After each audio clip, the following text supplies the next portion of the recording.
Nhà cái đến từ Việt Nam. Nhà cái đến từ Việt Nam không đến từ châu Âu hay châu Á gì nữa mà đến từ Việt Nam. Bộ Tài chính Việt Nam đang chuẩn bị lên dây cót cho một nghị định mới, thay thế cho cái nghị định nhớ đời số 6. Dự kiến các bạn sẽ được phép cá cược tối đa 10 triệu đồng mỗi ngày trong những trận cầu đỉnh cao.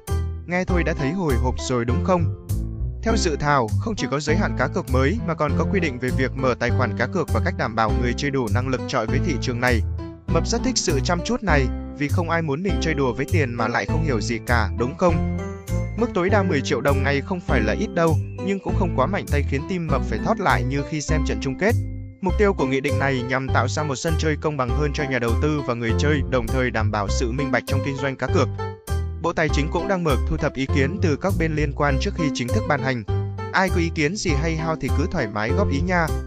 Hãy chia sẻ ý kiến của bạn ở phần bình luận. Tôi là Mập, thường trú 24 giờ Money tại thị trường tài chính.